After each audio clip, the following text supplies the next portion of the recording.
Au moment où la crise pétrolière secoue les pays producteurs de pétrole, le Gabon s'emploie à réviser son code des hydrocarbures. Un atelier est en préparation à cet effet par le ministère du Pétrole et des Hydrocarbures à Libreville.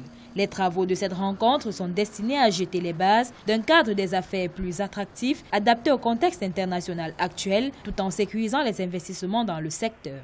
Ce nouveau cadre devrait épouser la conjoncture actuelle du secteur qui, du reste, n'est pas statique mais dynamique et en perpétuelle évolution.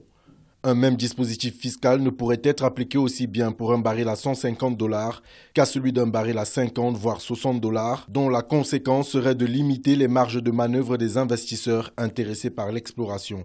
La démarche vise également à éclairer au mieux les acteurs du secteur sur la mise en exergue des contraintes à l'origine des difficultés présentées par la loi actuelle. Concrètement, cette révision se fera sur 3 axes: l'état des lieux des paramètres à l'origine du caractère coercitif de la loi pétrolière actuelle, l'identification des paramètres d'appréciation et autres éléments du code émis par l'industrie et l'analyse de leur impact sur l'activité du secteur du point de vue de l'administration des hydrocarbures.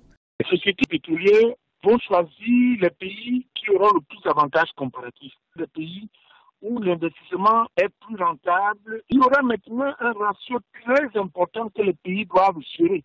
Et c'est ce ratio-là qui va permettre aux pays d'optimiser les recettes pétrolières. Alors, ce qui fait que les pays qui maîtriseront le mieux ce ratio profiteront de façon optimale des avantages comparatifs dans le secteur d'attraction des investissements. Et je pense que c'est ça que le Gabon a compris. Et le Gabon pense qu'il est important de refaire la toilette de sa législation pétrolière.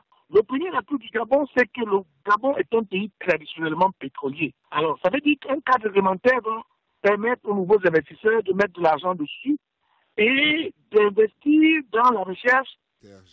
Le gouvernement semble déterminé à attirer plus de compagnies pétrolières dans un marché où opèrent aujourd'hui des groupes comme Royal Dutch Shell, Total et Tullow Oil. La révision du DICODE, qui réunit un groupe d'experts juridiques, économiques et fiscaux, débutera avec l'organisation par le ministère du Pétrole et des Hydrocarbures d'un atelier dénommé « Activité de place sur la refonte du Code des hydrocarbures ».